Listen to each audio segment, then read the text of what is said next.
What do you do when your wife swears the affair is safe because HR will bury anything uncomfortable, but you already have a clean timeline of dates, places, and payments, and a moving truck scheduled before the investigation can even start? My name is Daniel Pierce, and I have learned that the cleanest revenge is the kind that looks like paperwork, because paperwork does not raise its voice, does not swing a fist, and never has to explain why it remembers every date you tried to forget. We lived in a city that bragged about being modern and humane, the kind of place where every company has a values page and every manager keeps a laminated card of talking points for difficult conversations, and my wife, Lauren, loved that shine because it made her feel untouchable. She worked in hospital administration, not the blood and sweat part that earns respect, but the part that schedules other people's lives and calls it efficiency. And she was good at it in the way a lock is good at its job, silent and decisive and impossible to argue with once it clicks. For 9 years, I watched her climb by doing favors that were never called favors, by smoothing conflict with a smile that never reached her eyes, by making other people feel lucky to have been managed, and by coming home exhausted in the specific way that said she had spent the day performing control. I never hated her ambition, because I had my own version of it. But I hated what ambition did to her when no one was watching, how it trained her to treat me like a piece of furniture that had been in the room too long to notice. The affair did not arrive with fireworks or a confession or lipstick on a collar, because Lauren was not reckless, and she understood the world the way an administrator understands a corridor. There are cameras, there are policies, there are forms, and there are blind spots between them. What arrived first was the rescheduling, small edits to our life that she delivered like calendar updates rather than choices, and I accepted them because that is what you do when you have spent years learning not to make a fuss. The dinner she had to attend became 2, then 3, and the weekend planning retreat became a recurring line item that pushed our own plans into the corner like an unpaid bill. When I tried to make it sound light, because heavy questions can ruin an evening, she answered with that practiced tone that turns criticism into a misunderstanding, and she reminded me that her job required discretion, which was her favorite word when she wanted privacy without accountability. The trip was supposed to be our reset, the kind of resort weekend that people post about as proof they still know how to be happy, and Lauren sold it to me with rare softness, promising sun and quiet and a room with a balcony where we could pretend we were not two adults living parallel lives. I booked it under my card, because I always booked the shared things under my card, partly out of habit and partly because Lauren liked the convenience of not thinking about it, and I kept the confirmation email in a folder labeled Travel like a hopeful fool. We argued 2 nights before we were meant to leave, not about anything dramatic, but about a tiny comment I made when she checked her phone during dinner. And that tiny comment landed on something sore inside her, because she snapped back too fast, too sharp, as if she had been bracing for it. She went quiet afterward, the strategic quiet she used when she wanted me to feel guilty for wanting her attention. And by morning she was moving around the apartment with that brisk, efficient energy that meant she had already decided something I was not part of. She canceled our trip on a Thursday, while I was still holding on to the idea of it like a life raft, and she did it with a series of sentences that sounded rehearsed, but were delivered as if they were spontaneous. She said there was an urgent issue at work, which in her world could mean anything from a staffing crisis to a minor embarrassment, and she said she had to be available, which was her way of announcing that my needs were not even on the list. She said she was sorry, and the words were correct. But the timing was cruel, because she said it while looking past me at her suitcase, as if she was sorry I had taken up space between her and the door. I asked when we would reschedule, and she gave me a soft, empty answer about soon. Then she added too quickly that I should still take the time off, that I deserved a break, and she smiled at me like she was handing me a consolation prize. That was the first moment I felt the shape of the truth, because a person who loves you does not encourage you to go alone, unless going alone serves their own plan. She left early the next morning, and she left with a suitcase that should have been packed for our resort, not for an urgent issue, and she kissed my cheek the way you touch a door frame when you pass it, a gesture done out of muscle memory rather than feeling. I stood at the window and watched her cross the parking lot, and I noticed how she checked her phone before she got into the car, and I noticed how her shoulders loosened afterward, like she had received reassurance. I did not chase her, because chasing turns you into a story she can tell, and I had lived long enough beside her to know that Lauren collects stories the way some people collect receipts, and she saves them for later. When I opened the shared calendar on my laptop, I did it like a man looking for a missing sock, half expecting to find nothing, and what I found was not a confession, but a pattern. The urgent issue was not on any official schedule, because Lauren did not need to schedule lies, but there were faint outlines around it, like the shadow of a larger object. A recurring block labeled vendor review had been added and removed and added again over the past 2 months, never staying long enough to look suspicious, and always appearing near days when she came home late and unusually energized. The calendar itself was not proof, but it was a map, and maps matter when you are trying to understand where someone has been living while they slept beside you. I did not have to hack anything, because the people who think they are clever always leave evidence where they believe it is harmless, and Lauren believed harmless meant domestic. She had her work phone, locked and guarded, but she also had habits, and habits spill over into shared spaces like water. Her personal phone would light up on the kitchen counter while she showered, and the lock screen would show enough to make my stomach tighten without giving me a full sentence to cling to. The first time I saw his name, it was not romantic, not poetic, just a short message preview that read like logistics, and that was worse, because logistics are what people use when they are building a second life. I wrote down the time on a notepad, because I did not want to trust my memory when my memory was already angry, and I told myself that noting a time was not betrayal, it was self-defense. His name was Evan Hart, and I learned it the way you learn any dangerous detail, by noticing it repeatedly, until you cannot pretend it is coincidence. The preview appeared again 2 nights later, and then again after that, always at odd hours that did not match any vendor review or urgent issue, and each time it appeared, Lauren acted more relaxed, more amused, as if she were carrying a private joke in her pocket. I began keeping a simple ledger, because my mind works best when it is forced into structure, and structure turns pain into a problem you can solve. I wrote dates, times, and the label she used as cover, and I paired them with what I could see without invading anything I had no right to see, because the goal was not to become her. The goal was to outlast her. The hospital had rules, and Lauren lived by rules when rules protected her, and ignored them when rules inconvenienced her, which meant the affair was not just personal, it was procedural. She managed schedules, which meant she could rearrange meetings to create private windows, and she controlled access to spaces that were not meant for private use, which meant she could turn a conference room into a hiding place if she knew when cleaning staff rotated. I did not need to invent conspiracies because the truth was already ugly enough, and the truth was that she had grown arrogant in a system that rewarded arrogance.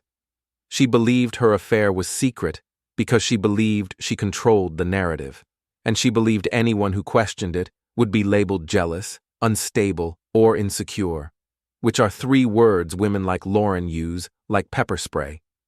I called the resort that same day, not to cancel, but to confirm, and when the front desk read back the reservation details, they did it with cheerful indifference that made my jaw clench. The booking was still active, the dates still held, and my name still on the confirmation, which meant Lauren had not canceled the trip so much as she had repurposed it. And the idea of her walking into that lobby with someone else, smiling as if she had earned it, made something cold settle behind my ribs. I stared at my phone for a long time after the call ended, and I realized the question was not whether I should go, because I was going, but who I would become when I did. That was the night I made a different kind of decision, the kind that does not feel dramatic in the moment, but changes the direction of your entire life.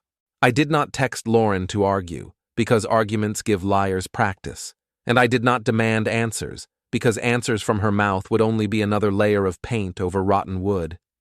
Instead, I opened a document on my laptop and titled it with something boring, something that could pass for household administration if anyone glanced at it, and I began compiling a timeline that was as clean and simple as a receipt. I added the resort confirmation number, and I added the dates she had blocked off as vendor review, and I added the times of the lock screen previews, and I left space for what would come next, because I could already feel that what would come next was going to be heavier than I wanted. When Lauren came home, she carried the smell of hotel soap and air-conditioned hallways, and she carried it with a calmness that was meant to reassure me, as if the only thing I needed was her composure. She talked about work stress and last-minute meetings, and she slid her suitcase into the closet like she was shelving a file, and she did not notice that I was watching her hands rather than her face.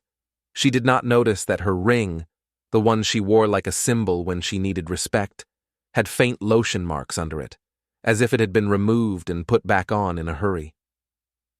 She sat at the kitchen table and asked if I was okay, and her question was so perfectly timed, so polished, that it sounded less like concern and more like checking whether her cover was holding. I told her I was fine, because fine is the word that ends conversations, and I needed conversations to end while I gathered the proof that would start something else. Later, while she slept, I stood in the dark living room and looked at the city lights, and I thought about how quickly a person can become a stranger when they think no one is paying attention. I thought about how Lauren's confidence was not just about the affair, but about the workplace machine behind her, the policies she could bend, the colleagues who would hesitate to challenge her, the HR processes that could be delayed until evidence went stale. I also thought about the job posting I had saved weeks ago, a quiet opportunity in another city that I had dismissed because moving felt like surrender, and I realized moving could also be a weapon, because leaving changes the board while your opponent is still playing the old game. I opened my email and reread the recruiter's message, and then I opened the resort's social media page, and I pictured a feed filled with sunlit breakfasts, poolside smiles, and carefully framed joy, all of it visible to Lauren's friends who liked and commented and kept track of other people's marriages like it was entertainment. I did not need to lie, because the truth, displayed with the right timing, was sharper than any insult. I needed documentation, I needed patience, and I needed a plan that would look, from the outside, like me simply living my life. By the time the first light crept into the room, I had already printed the resort confirmation, already signed the back of the page with the date like a man preparing an exhibit, and already placed it in a clear sleeve inside a plain folder that could pass for tax documents if anyone snooped. I told myself that I was not doing this to hurt Lauren, because that would have made it emotional, and emotions make you sloppy. I was doing it to protect myself from the story she would tell when the truth surfaced, the story where she was busy, she was stressed, she was misunderstood, and I was the husband who couldn't handle her success. I was done being a supporting character in the narrative she controlled, and I was ready to become the person who decides what gets recorded. When Lauren woke up and asked casually what I was doing that weekend now that the trip was canceled, I answered with the same casual tone and told her I might still go because I had already taken the time off, and the reservation was non-refundable. She looked at me for a fraction of a second too long, and in that pause I saw it. Not guilt, but calculation, as if she were weighing the risk of me being in the same place she planned to be.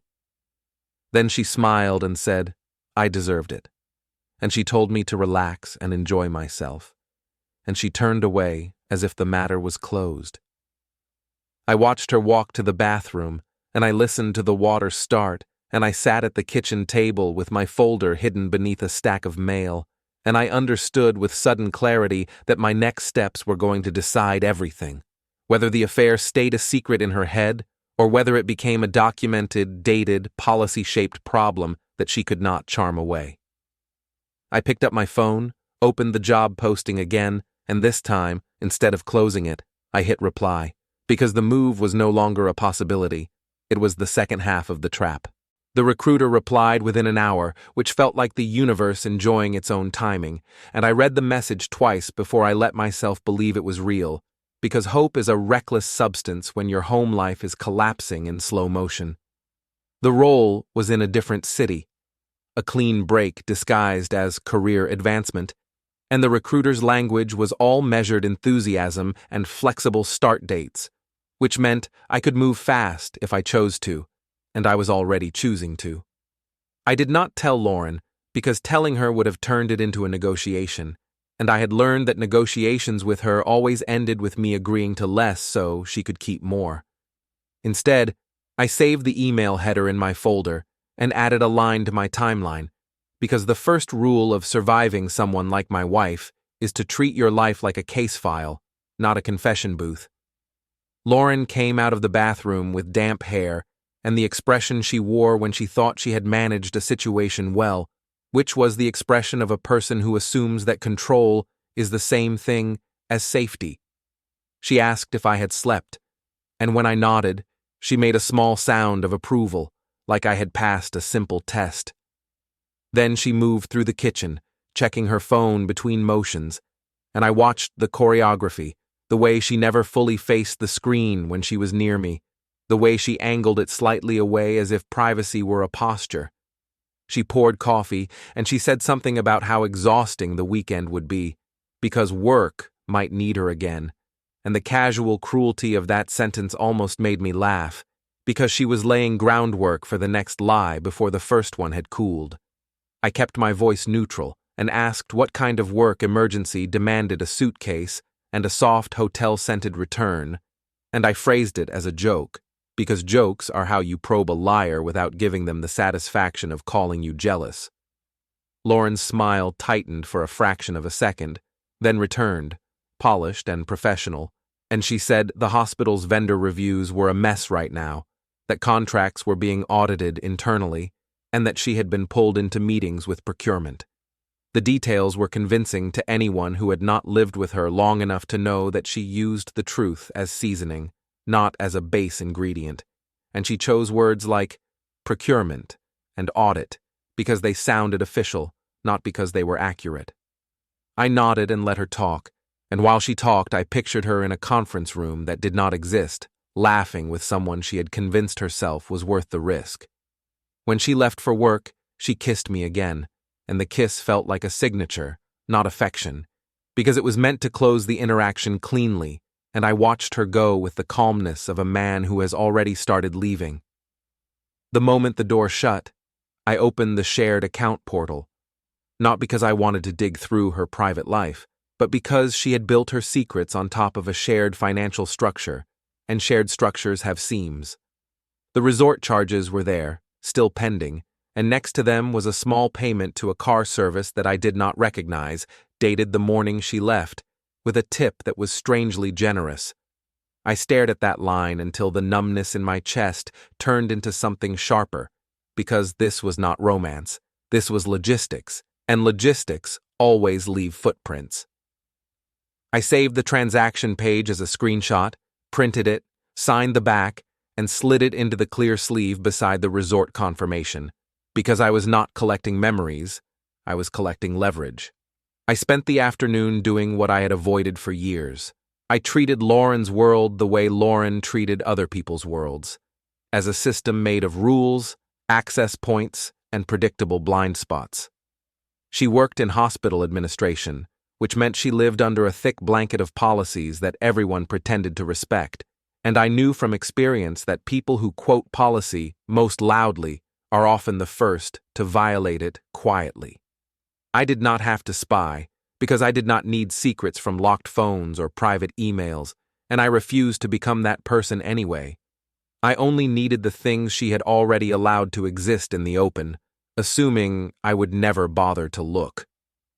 I pulled up the hospital's public-facing vendor conduct guidelines, the ones posted for community trust, and I read them like a man reading a contract he should have read years ago. There were rules about conflicts of interest, rules about accepting gifts, rules about private meetings off-site, rules about using institutional time for personal relationships, and every line felt less like bureaucracy and more like a list of ways Lauren could be made vulnerable if her story ever had to survive daylight. That evening, Lauren came home late, which had become normal enough that she expected me to accept it without comment. But she came home with a new kind of confidence, a shine in her eyes that made her seem younger, as if she had been drinking from something I had stopped providing. She set her phone on the counter while she washed her hands, and it lit up with a preview that lasted 2 seconds, and 2 seconds was enough. Evan Hart, a short message, a timestamp, and a phrase that made my mouth go dry because it sounded like coordination, not affection, and coordination is what coworkers do when they are bending rules together. I did not touch her phone. I did not need to, because the preview was already visible, and I did what I had trained myself to do since this started. I noted the exact time, the exact phrasing, and the context of her return, and I logged it without emotion, as if I were documenting weather. Dinner with Lauren that night was a performance, and she played her role with almost affectionate competence, asking about my day, offering opinions about a show we were halfway through, laughing at a joke that would have felt easy a year ago. The warmth should have comforted me, but it only confirmed what I already knew, which was that she could turn intimacy on when she needed camouflage. Halfway through her second glass of wine, she casually mentioned that the hospital might send her to a regional meeting in a few weeks, and she said it as if she were offering me a reason to be proud of her, and I realized she was building an exit ramp for another trip. I nodded and asked where the meeting would be, and she named a city, and I pretended not to notice how quickly she answered, like she had memorized it. After dinner, she went to shower, and I sat alone in the living room with my laptop open, not to search her, but to build my own timeline with what I already had, because timelines make lies nervous. I compared the resort date with the car service charge, then cross-checked the shared calendar, and a pattern emerged that was too consistent to be coincidence. On days she claimed procurement meetings, there were brief calendar blocks that appeared and vanished, as if she were testing how much she could schedule in the shared space before it became suspicious. There were also gaps, windows of time that were always unaccounted for when she came home late and strangely satisfied. I exported the shared calendar week view as a PDF and saved it because a PDF is harder to wave away than a memory, and I added it to the folder behind the receipts. The next morning, I took a personal day, told Lauren I had errands, and drove to a coffee shop near the hospital, not because I wanted to stalk her, but because I wanted to understand the environment she claimed as her cover. I sat by the window with my laptop, and I watched the hospital's entrance with the detached patience of someone who has stopped hoping. I saw nurses, orderlies, families, vendors with rolling cases, and a steady stream of people who all believed the institution around them was stable. Then I saw Lauren, brisk and focused, walking beside a man in a suit that looked too expensive for someone who spent his day around fluorescent lights. He carried himself like he belonged, like he had been let in on rules other people did not get to hear, and when he leaned close to speak, Lauren's face softened in a way that had nothing to do with work. They did not kiss, they did not touch dramatically, because they were not idiots, but they moved together with a familiarity that made my hands curl around my coffee cup until it hurt. I did not photograph them, because that would have crossed a line I refused to cross, and because I did not need a grainy picture that she could dismiss as paranoia. Instead, I watched where they went, and I watched who saw them, and I watched the small social geometry of the moment. A security guard nodded at the man, as if recognizing him, and a receptionist glanced up and then looked away, the way people look away when they have already decided something is not their business. A vendor badge flashed briefly on the man's jacket, a company logo I could not read from my distance, and that was enough, because it told me the affair was intersecting with policy in ways that mattered. I opened a note on my phone and wrote down the time, the entrance door they used, and the fact that he wore a vendor badge, and I saved the note with a date stamp, because my wife's greatest weakness was that she believed her reputation was stronger than any record. That afternoon, the recruiter called again, and I stepped outside to take the call, and as I listened to her describe relocation support and the onboarding timeline, I felt my life split into two clean lanes. One lane was the one Lauren thought I would stay in, the lane where I kept waiting for her to choose me again, the lane where I swallowed my discomfort so she could keep smiling. The other lane was the one I was quietly building, the lane where I accepted a job, moved cities, and left behind an investigation that would begin only after I was safely out of reach. I told the recruiter I was interested, I gave her my availability for interviews, and when she asked how soon I could start, I surprised myself by saying a date that was closer than it should have been, because there was no reason to linger in a house that had already become a courtroom in my mind. Lauren noticed a shift in me over the next few days, but she interpreted it the way she interprets everything, through the lens of her own assumptions. She mistook my calm for acceptance, my silence for surrender. And she became bolder in small ways, leaving her phone face up more often, taking calls in the hallway, coming home with little gifts that felt like guilt wrapped in ribbon. One evening, she brought home a bottle of wine I liked and suggested we plan a weekend in the future, and she said it with a sweetness that almost sounded sincere, and I realized she was trying to keep me stable while she enjoyed her secret. I smiled back and said we could talk about it later, and as she relaxed, I felt something in me settle into final form, because she was not trying to repair us. She was trying to manage me. I kept documenting, not everything, not obsessively, but enough to build a clean arc that a reasonable person could follow without drama. I saved merchant alerts that came through my account, I printed calendar conflicts that contradicted her cover stories, and I wrote each new entry like it mattered, because it did. The folder in my desk drawer grew heavier, and the weight of it was strange comfort, because it meant reality existed outside of her explanations. The affair was still secret to the world, and Lauren still moved through her days like a woman untouched by consequence. But my quiet record was becoming the thing that could end her certainty without needing me to shout. The last week of the month, Lauren told me she might have to travel again, and she said it with the same calm assurance as before, and this time she added that it was important and career critical, which was her way of daring me to be the kind of husband who holds her back. I nodded and told her I understood, and she looked relieved, because she wanted my permission more than my love. After she went to bed, I opened my laptop and reviewed my interview schedule, then reviewed my evidence ledger, and for the first time, I saw the timing clearly. My exit could happen before any institutional process started, which meant the truth would land after I was gone, and she would have no easy way to drag me back into her narrative. I closed the laptop and sat in the dark for a long time, listening to the apartment settle, and I thought about how she would react when I wasn't there to absorb the shock. I thought about how investigations begin, not with explosions, but with a single complaint number and a few attached documents that cannot be laughed away. I did not feel triumphant, because triumph would have meant I still needed her to validate my pain, and I was past that. What I felt was colder and steadier, the feeling of a man who has finally stopped asking to be treated fairly and has started making fairness inevitable. And as I turned off the last light, my phone buzzed softly with a new notification from the recruiter confirming my final interview time, which meant the calendar of my escape had just become real. The week of my final interview arrived like a quiet verdict, and I found myself moving through each day with two parallel scripts running in my head, one for the life Lauren thought we still shared, and one for the life I was already arranging without her consent.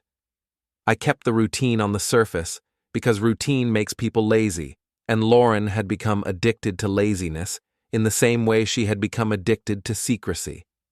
I made coffee, I asked polite questions, I listened to her rehearsed explanations about vendor meetings and schedule chaos, and I nodded in all the right places so she could keep believing I was still the man she could manage with a smile. Under that surface, I kept building the file, because the only way to beat someone who lives inside plausible deniability is to force their behavior into dates, places, and documented outcomes. The hospital's policies were not hidden behind passwords or favors, which meant I did not have to become a criminal to prove my wife was acting like one, and that distinction mattered to me more than I expected. I printed the vendor conduct page that covered conflicts of interest and private contact. Then I printed the section on gift restrictions. Then I added a highlighted copy of the clause about outside meetings requiring disclosure. I did not do it for drama, and I did not do it to punish her with paperwork, but because rules are only real when someone is willing to point to them and say, calmly, that they were violated. Lauren's affair lived in the fog of nothing technically happened, and I planned to drag it into the blunt daylight of, this violates policy, and here is the timeline. 2 days before the interview, the shared account sent a merchant alert that made my stomach tighten, not because of the amount, which was small enough to look harmless, but because of the category, which was a boutique hotel bar 20 minutes from our apartment.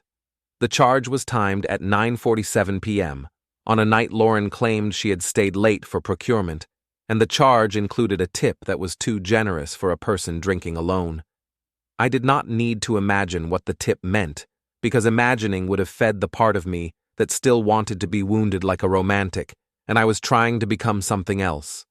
I saved the alert, I logged the date, I printed the transaction line, and I placed it in the sleeve behind the calendar export, because the file was no longer a pile of suspicion. It was turning into a consistent pattern. Lauren came home that same night with the faint scent of perfume that was not hers, and she tried to cover it by hugging me quickly, as if proximity could blur evidence. She asked if I wanted to watch a movie, and she said it with a brightness that felt rehearsed, like she was attempting to restore the image of normal before I noticed the cracks. I told her I was tired and had an early morning, which was true, and her disappointment flickered for half a second before she replaced it with concern, because concern is a useful mask when you need to exit a room cleanly. She went to shower, and her phone buzzed on the counter again with a preview, which was what she did when she got comfortable, because comfort makes people sloppy.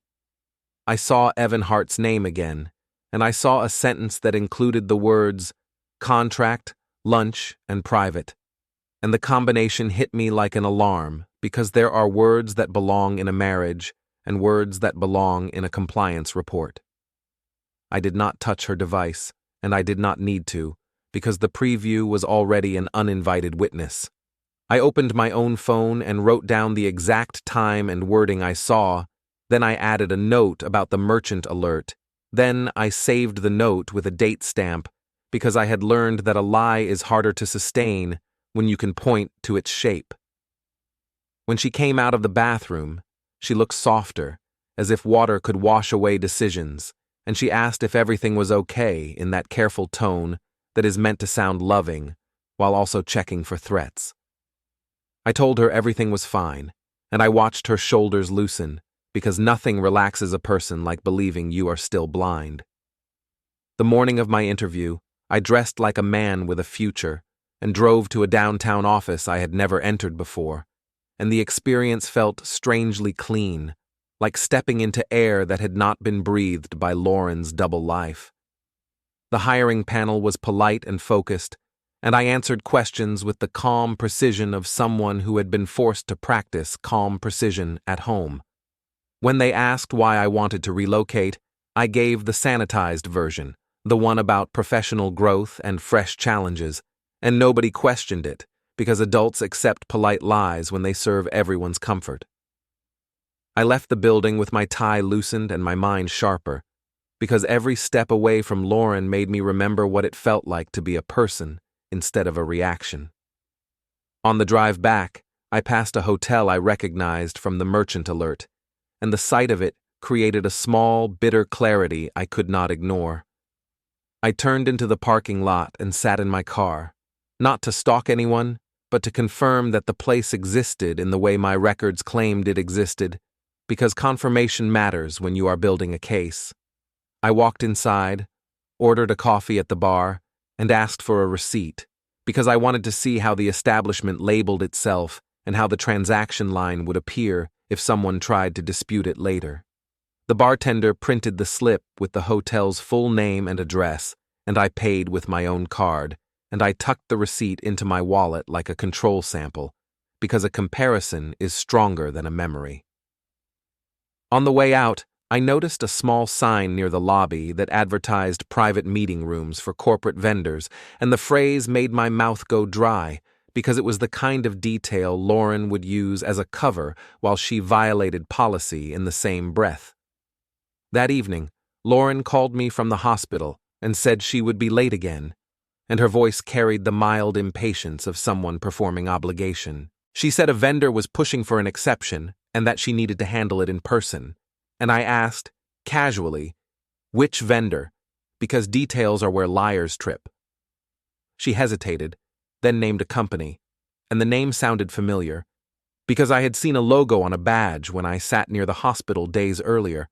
I did not react, and I did not accuse her, and I did not do anything theatrical that would let her pivot into victimhood, because I had no interest in being painted as unstable. I simply noted the vendor name, the time of the call, and the fact that she had provided a detail only after a hesitation, and I added it to the ledger. When she came home near midnight, she looked drained in the way people look when they have had a long day, but she also looked satisfied in the way people look when they have been chosen. She placed her purse on the kitchen chair and started talking before I could ask, which was her habit when she wanted to control the narrative.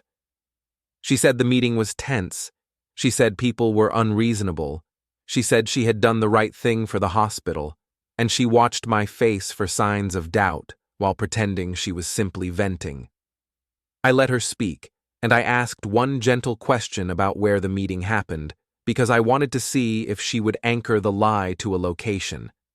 She said it was at a nearby hotel because the vendor was already there, and she delivered the line with a casual shrug, as if hotels were normal meeting sites, as if policy did not exist, as if a marriage was not being bled out one convenient excuse at a time. I nodded and asked which hotel, and she answered with the same name printed on my control receipt, and the confirmation moved through me like cold water. She did not know she had stepped into a trap I did not even have to build, because the world had already built it for me through timestamps and addresses. I told her that sounded exhausting, and I went to bed without pressing further, because pressing would have given her a chance to rehearse, and I needed her to stay sloppy until my exit was complete. In the dark, I opened my phone and added the final piece, the fact that she had independently named the hotel tied to the merchant alert, and the pattern was now strong enough to survive anyone's disbelief. 2 days later, the recruiter emailed me the offer, and I read it slowly, savoring the plain language of commitment, salary, start date, relocation package, and the simple fact that someone wanted me for something other than emotional labor. I printed the email header, signed it, and placed it in the folder behind the policy pages, because the folder had become more than evidence. It had become a map of my escape. I did not tell Lauren that night, because I wanted the offer to be real in my hands before it became a weapon in hers. Lauren had a way of turning any news into a negotiation, and I refused to negotiate my way out of a burning house. Instead, I called a real estate agent in the new city the next morning, set up a virtual walkthrough for a small apartment, and moved quickly, because speed is a form of protection when the person you live with is skilled at delay. Lauren was busy that day, which meant she did not notice me taking calls in the hallway, and she did not notice the way I started sorting our shared things into what I would take and what I would leave behind. She came home cheerful, offered to order dinner, and asked if I wanted to plan something fun for the weekend, and I agreed without enthusiasm because agreement kept her calm. While she showered, I folded a few documents into a plain envelope, addressed it to a generic compliance inbox I found on the hospital's public site, and then I did not send it, because timing was the difference between justice and chaos. I stood over that envelope for a long time, feeling the pull of impulse and the discipline of strategy, and I reminded myself that the goal was not to explode her life while I was still standing inside the blast radius. the goal was to leave cleanly, relocate, and then let the documented truth arrive without me in the room, because Lauren's strongest skill was controlling a live confrontation. She could cry, she could charm, she could accuse, she could reframe, and she could drag me into looking like the aggressor. From a distance, with a file and timestamps and policy language, she would have fewer tools and far fewer allies willing to risk their own reputations for her comfort. I placed the envelope back into my drawer, set a reminder in my phone for a date after my move, and as I closed the drawer, I realized I was no longer waiting for her to confess or change, because I had started building an ending that did not require her cooperation. That night, Lauren fell asleep quickly, and I lay beside her staring at the ceiling, listening to her steady breathing and wondering how a person can sleep so peacefully while holding another person's life in contempt. My phone buzzed once with a message from the real estate agent confirming the lease application, and the sound felt louder than it should have, like a signal flare going off in a quiet room. I turned the screen toward myself, read the confirmation, and felt the last piece click into place, because now my exit was not just a plan, it was paperwork.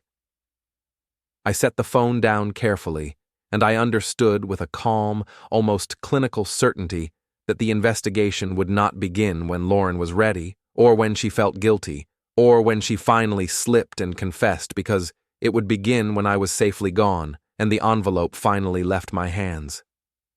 My move stopped being theoretical the moment the leasing agent emailed the approval, because nothing changes your posture like realizing you can actually leave. I began acting like a man who was still present, while quietly operating like a man already gone, and the double life felt strangely familiar, which was the first cruel joke Lauren had given me for free. I kept smiling at breakfast. I kept asking whether she wanted tea.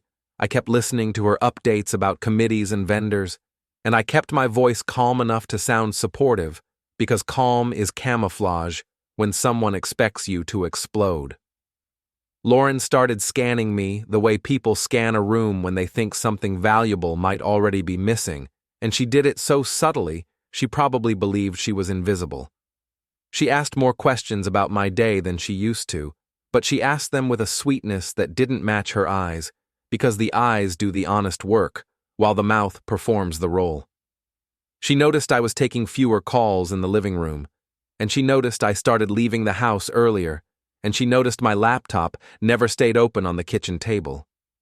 None of that was proof to her, but suspicion never needs proof when it feeds on fear, and Lauren's fear was always about control slipping. 2 mornings later, the shared calendar pinged on my phone with a conflict header that made my pulse quicken, because it was the kind of mistake she usually avoided. She had entered an internal hospital committee meeting. At the same time, she had promised her sister she would attend a family lunch. And the overlap was not normal carelessness. It was a sign she was juggling too many narratives at once. I exported the week view as a PDF, saved it to my own folder, and printed it with the date visible, because I wanted the contradiction preserved before she edited it. I slid the printout into a clear sleeve behind the policy pages, and the stack felt heavier in my hands, not because of paper, but because of what paper can do when someone tries to rewrite history.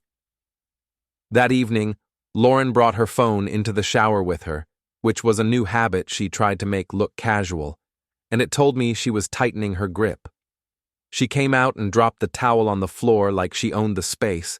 Then she asked if we should finally plan a weekend getaway to make up for how busy she'd been. I said we could talk about it, because saying no would have raised her defenses, and I could not afford her becoming careful before my exit was complete.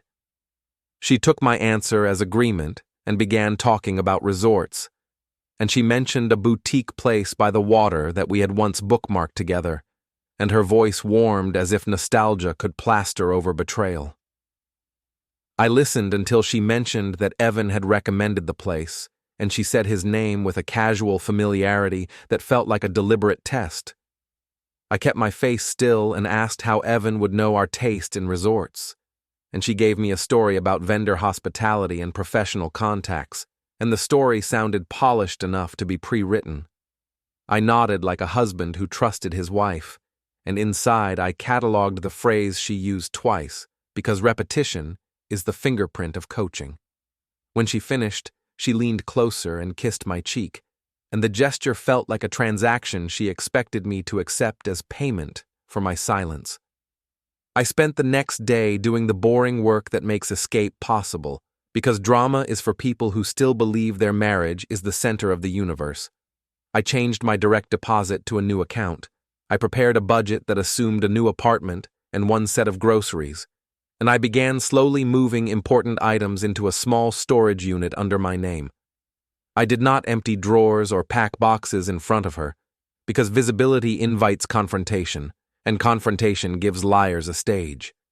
Instead, I moved like a careful thief in my own life, taking one thing at a time, leaving the room looking the same, and feeling the strange relief of progress. Lauren's affair continued to leak into my world through ordinary channels she could not fully control. A merchant notification appeared again from the same hotel bar, and the timestamp landed during a window she had described as a mandatory staff training. I saved the alert and compared it to a screenshot of the training schedule she had once forwarded me months earlier, and the conflict was not a smoking gun by itself, but it was a pattern that kept repeating. I wrote the timeline line on paper, signed it, dated it, and placed it in a sleeve, because paper gives your memory a spine. Every time I added a new line, I felt less like a wounded husband and more like a witness building testimony for a room full of strangers.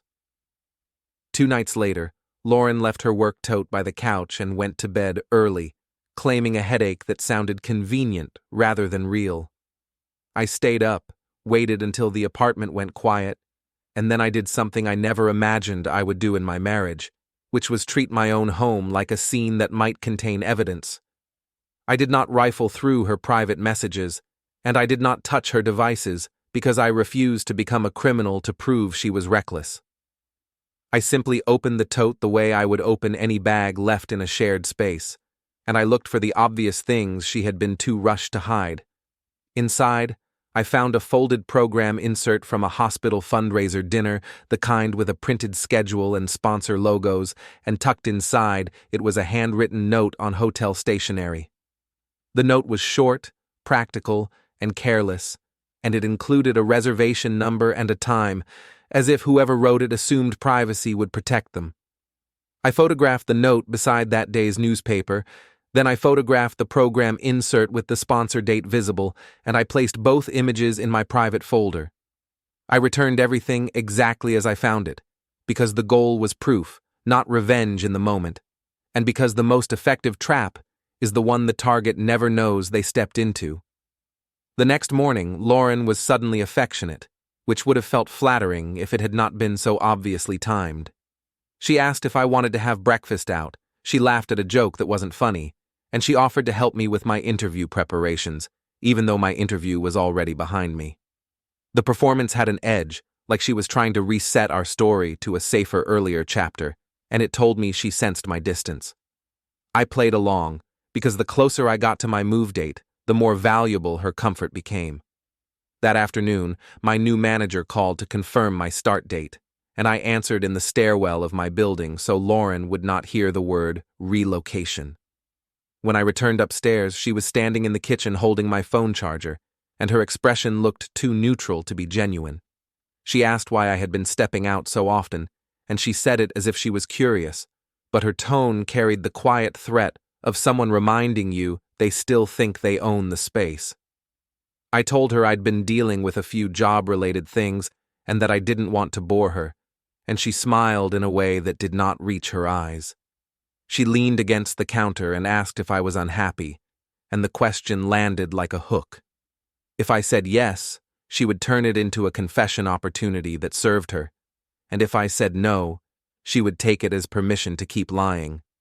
I chose a third option, which was truth without exposure, and I told her I was tired of how chaotic everything had felt lately, and that I wanted things to be simpler.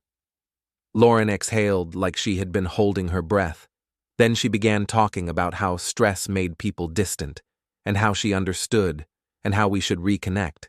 and she said it with the confidence of someone who believed she had successfully redirected the conversation away from danger. 2 days before my planned departure, the pressure shifted from home to the wider world, because Lauren's social sphere began doing what social spheres always do when secrets start sweating through the cracks. A mutual friend posted photos from that fundraiser dinner, and in the background of one frame, I saw Lauren and Evan standing closer than professional distance allows, their bodies angled together in a way that looked practiced. The photo was not explicit, but it was intimate enough to make people ask questions, and questions are the first stage of consequences. I saved the post-permalink screenshot, captured the date stamp, and added it to the ledger because public posts are neutral witnesses that don't get intimidated. That night, Lauren came home furious, not at herself, but at the friend who had posted the photos. She complained about privacy. She complained about people misreading things, and she complained in a tone that revealed she already understood how it looked. I sat on the couch and listened like a man who was still invested in her reputation, and I watched her reveal more than she intended.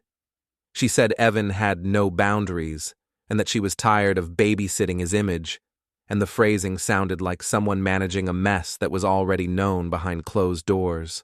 I asked if she planned to tell his supervisor about those boundary issues, and she snapped that it wasn't that simple, and her irritation confirmed that policy and optics were already in play. When she finally went to bed, she left the living room lights on, and the small, careless detail felt like fatigue or fear. I turned them off, then I sat at my desk and opened my evidence folder, and for the first time I assembled the pieces in a single one-page table. Dates, places, payments, policy clauses, and witness artifacts. Seeing it all aligned made it impossible to pretend this was only about hurt feelings, because the pattern showed intent, planning, and repeated violation. I printed the table, signed it on the back, and placed it in a new sleeve labeled with the date, because I needed the file ready for the moment it stopped being mine alone. The next morning, Lauren announced she had to attend a mandatory vendor breakfast at the same boutique hotel by the water, and she delivered the news like she expected me to accept it as normal.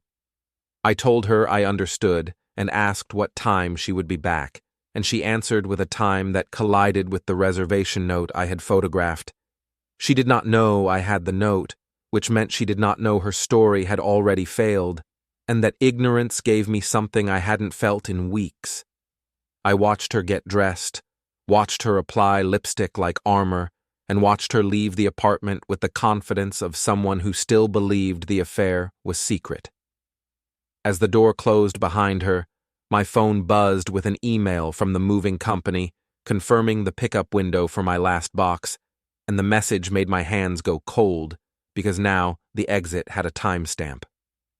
I stared at the confirmation, then I looked at the sealed envelope in my drawer, and I realized the only remaining question was not whether I would leave, but whether Lauren would discover what I was doing before I crossed the city line.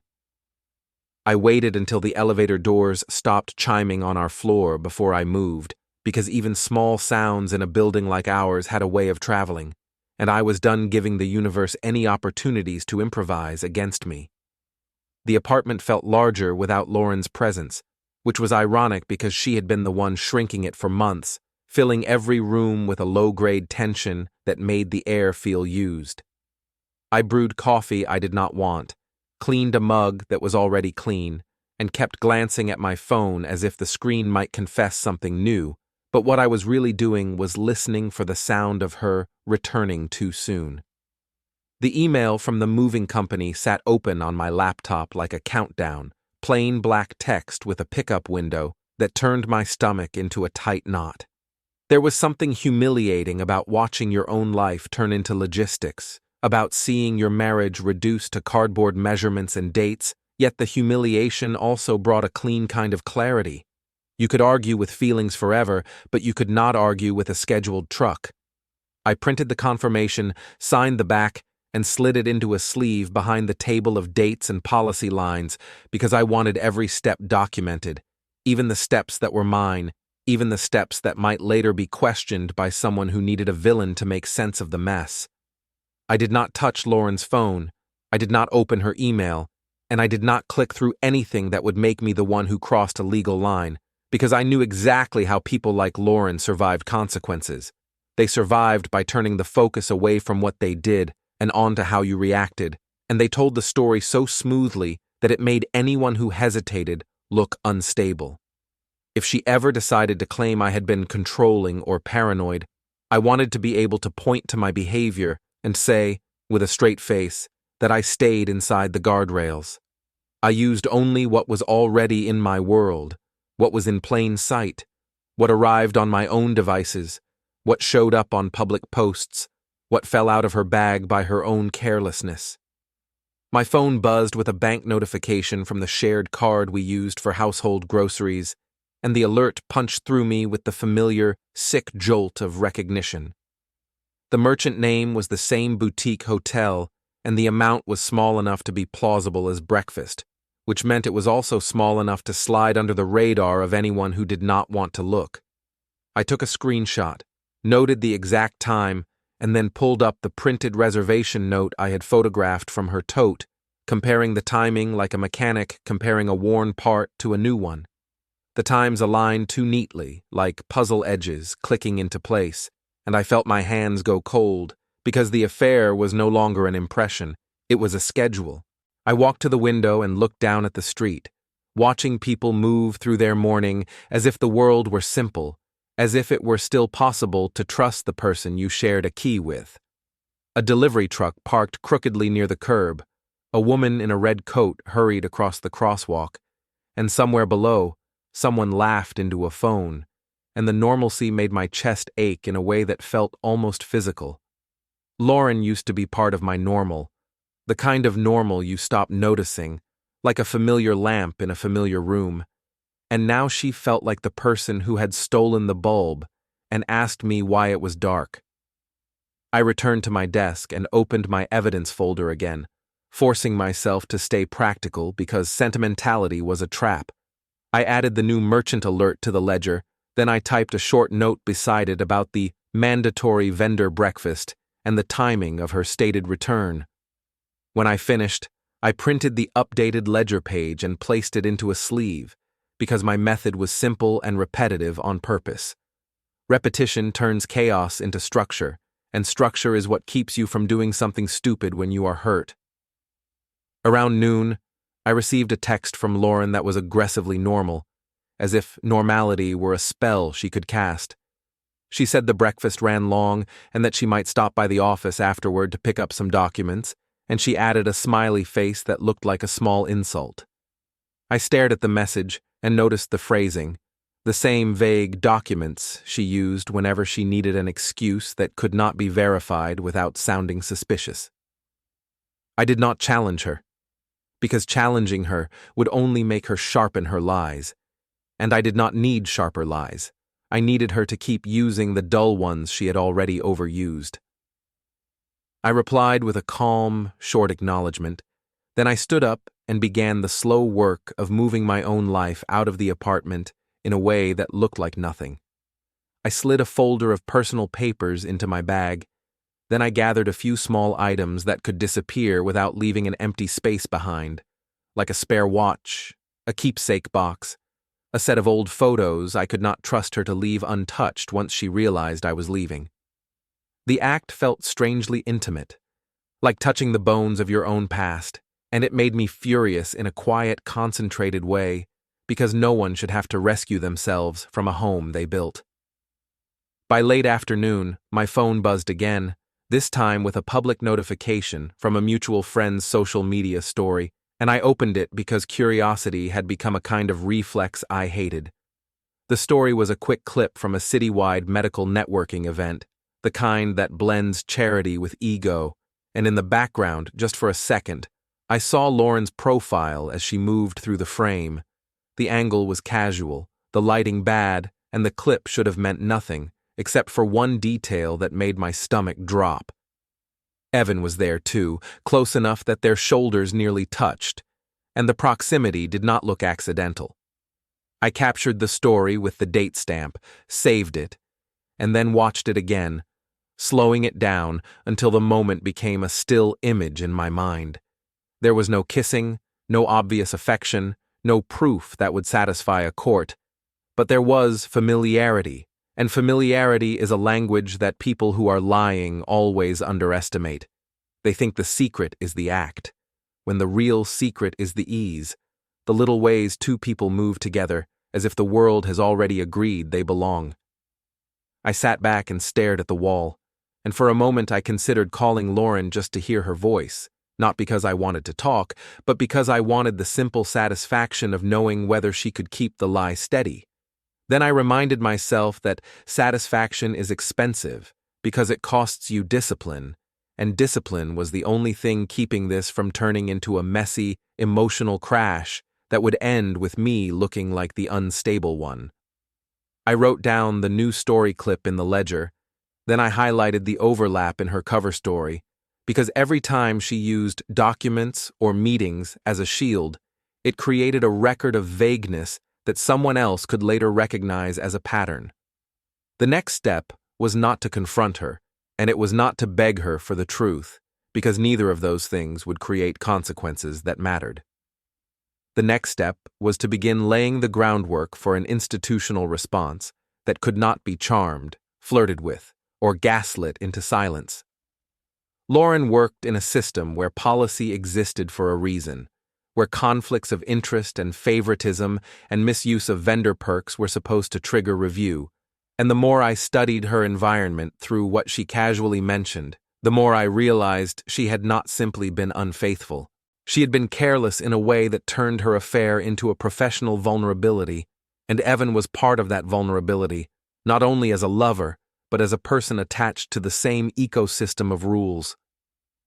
I spent the evening drafting a short, neutral summary of the events I could document without speculation, using dates, times, and sources that were either public or mine. I did not write about feelings, and I did not call anyone names, because the moment you sound emotional, people assume you are unreliable. Instead, I wrote like someone reporting a broken stair in a hallway, focusing on what happened and what policy line it might implicate. Then I saved the file and printed it, placing it into the envelope I had kept sealed for days. On the front, I wrote a simple label, then I stopped myself from writing anything else, because the less dramatic it looked, the more dangerous it would be when it landed. Lauren returned home later than she claimed she would, and the sound of her key in the lock made my muscles tense like I had been waiting for an impact. She stepped inside with a smile that looked practiced, her hair slightly damp at the roots as if she had rushed, and she carried that faint hotel scent that is hard to describe, but impossible to mistake once you've noticed it. She began talking immediately, filling the room with words about traffic, about a coworker who needed help, about a last-minute scheduling issue, and she spoke quickly, as if speed could prevent inspection.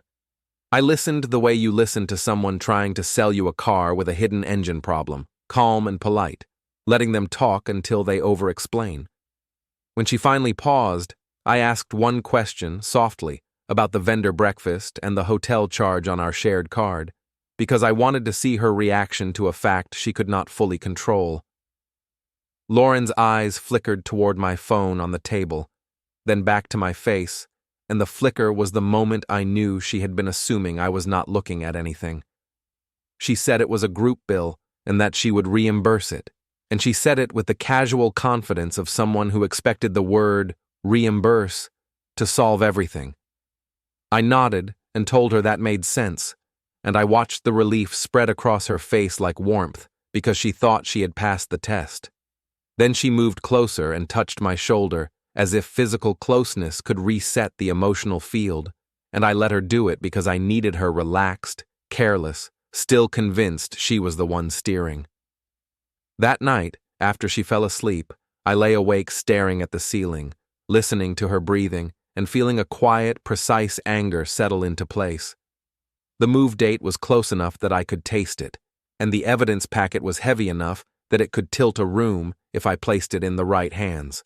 The only risk left was timing, because if Lauren sensed what was coming, she would start cleaning up her trail. And if she started cleaning, she would also start building a counter-narrative, and counter-narratives can ruin a man before facts ever get heard. I checked my phone one last time before dawn, and a new notification sat there like a small, sharp blade. It was an automated calendar update from a shared invitation list, and it showed a meeting Lauren had claimed was canceled, now restored with a new location, which happened to be the same hotel by the water. My throat tightened as I stared at the screen, because it meant her lies were not only continuing, they were accelerating, and the window for a clean exit was closing faster than I had planned. By the time the city began to wake again, that calendar update was still glowing on my screen like a dare, and I understood with a kind of unpleasant gratitude that Lauren had stopped trying to be careful and started trying to be efficient. Efficiency is what people choose when they believe the risk is low, when they believe the other person has already been trained into silence, and I had been silent long enough that she mistook it for surrender. The irony was that her confidence did not make her safer. It made her predictable, and predictability is the raw material of consequences. I did not confront her in the morning, because confrontation would only teach her which corners to stop cutting, and I needed her to keep cutting them.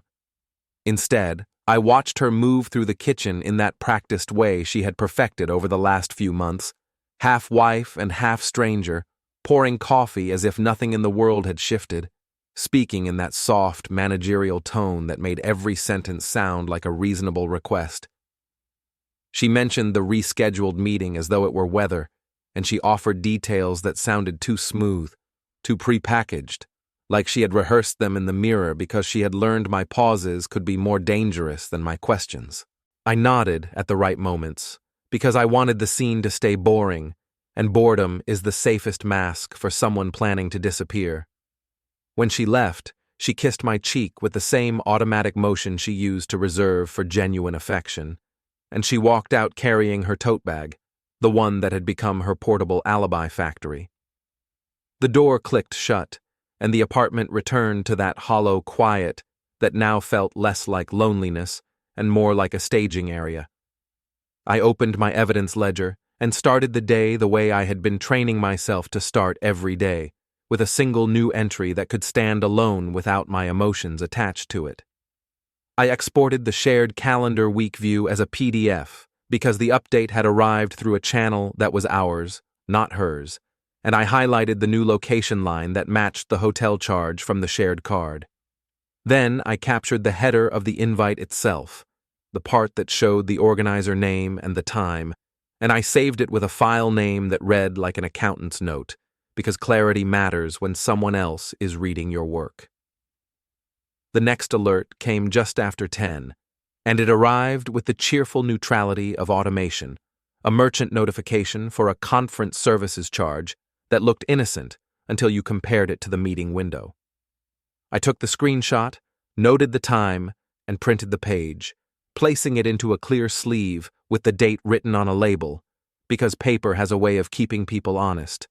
Screens can be dismissed as edited, but paper, especially paper paired with a steady pattern, makes denial feel childish. I should have felt satisfied, because each entry made the story more complete. But satisfaction is not what comes first in moments like this. What comes first is the slow, nauseating recognition that your life has become an investigation you never asked to run, and that the person you once trusted most is now the main variable you need to control. I reminded myself that the control did not have to come from power or intimidation, because those are the tools of people who panic. My control came from patience, documentation, and timing was the only thing that could keep me from becoming the villain in her version of events. Around noon, I drove past the hotel without going inside, because I did not need to see anything to make the proof real, and seeing something would only tempt me into acting like a man trying to catch a spouse in the act. I parked across the street and stayed in my car long enough to take a dash cam still frame of the building and the date stamp, because I wanted a clean, contextual marker for my timeline, something that showed the place was real and the day was real without any theatrics. Then I left, because leaving is what kept me disciplined, and discipline was the only advantage I still owned. On my way home, I stopped at a print shop and made 2 copies of the condensed timeline I had been assembling, a simple table of dates, locations, and payments, with the sources listed in plain language. It looked boring, and that was the point, because boring is what you want when you plan to hand something to an institution that does not care about your heartbreak. I slid the copies into manila envelopes and kept them in my bag as if they were work documents, because I had learned that when you treat evidence like drama, it becomes drama, and drama is where liars thrive. Back at the apartment, I opened my laptop and reviewed the relocation offer letter again, checking the start date, the onboarding details, the line about remote transition permitted, and I felt a sharp pulse of relief under the anger. The new city was not just a clean break, it was a strategic angle.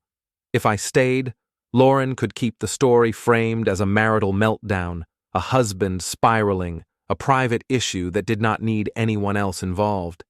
If I left quietly, with a job and an address and a calm demeanor, it would ruin the narrative she would inevitably try to build, because stability makes it harder to paint someone as unstable.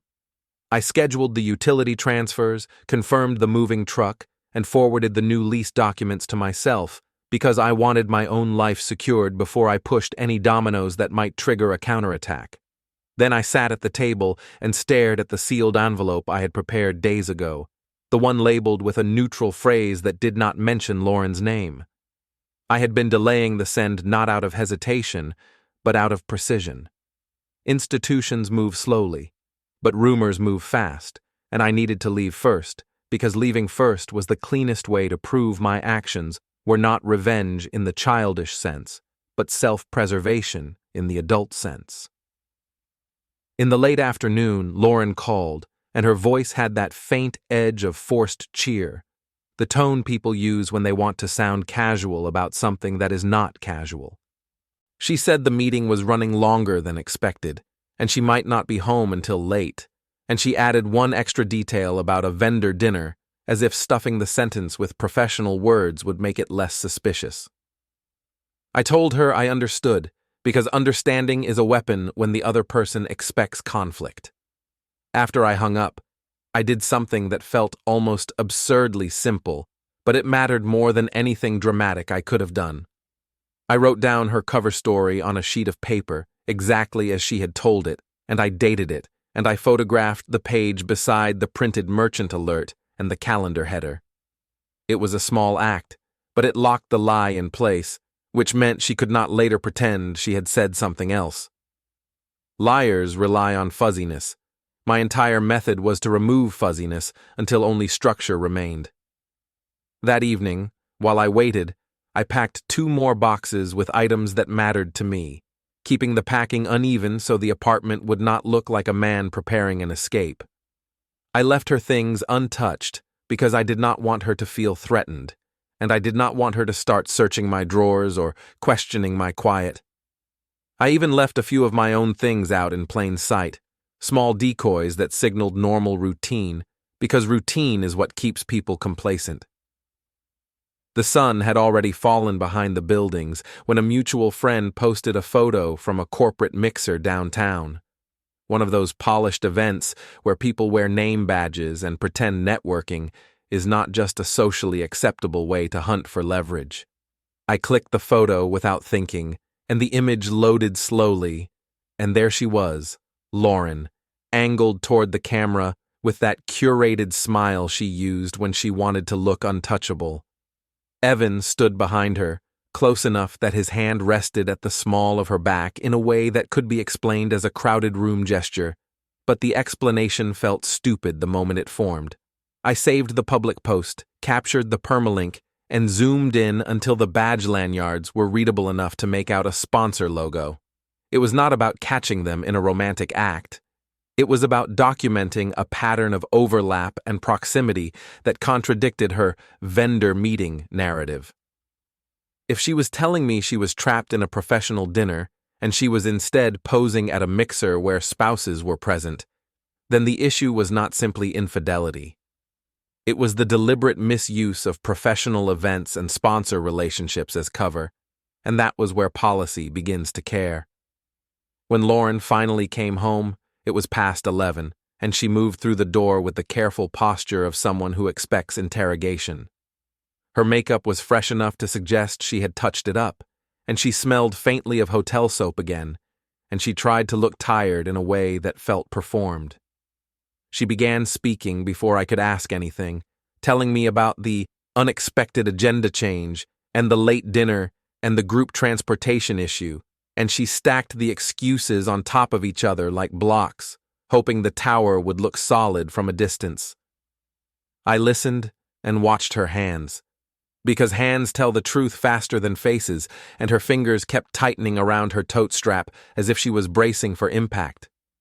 I made my voice calm and almost bored as I asked about the mixer photo reminded to my feed, framing it as an innocent observation, and I watched her freeze for half a second before she recovered and dismissed it as coincidence. She said she only stopped by briefly, and she implied the photo angle made it look closer than it was, and she tried to laugh, but the laugh landed wrong, like a note played in the wrong key. I did not accuse her of anything, because accusations create emotional noise, and emotional noise gives liars cover. Instead, I said I understood, and I said it in a way that told her I was too tired to care, and I let her believe that my silence was weakness. She went to shower, and the sound of running water filled the apartment, and I sat at the kitchen table with my phone face down, letting the quiet stretch until it felt like a long hallway. While she was in the bathroom, her tote bag sat on the chair like it owned the place, slightly open at the top, and a folded card slipped out onto the floor with the soft, careless motion of gravity. I did not rummage through her things, and I did not open compartments, because I was not interested in crossing lines, but the card had already fallen, and I could read the top line without touching it. It was a printed access badge insert for the hotel's conference level, with a date and a time block that matched her calendar update, and the name field showed her first name beside a +1 line that was not filled in. I took a photo of the card where it lay, the way you photograph a broken glass before you clean it, and I left it exactly where it was, because I wanted no signs of interference. Then I returned to my seat and waited, letting the water run, letting the minutes pass, letting my mind stay cold and methodical. If Lauren picked up that card and noticed it had moved, she would become cautious, and caution was the enemy of documentation. When she came out of the bathroom, she saw the card on the floor, and for a moment her expression tightened into something sharp and defensive, like a mask slipping. She picked it up too quickly, then forced her face back into something neutral, and she made a small comment about how these things end up everywhere. I nodded, as if it were nothing, but inside I felt that quiet click again, the sound of another piece locking into place. I waited until she fell asleep. Then I added the badge insert photo to the ledger, labeling it simply with date and time, and I placed the printed screenshot into a sleeve. My evidence now had 3 clean layers that did not require speculation.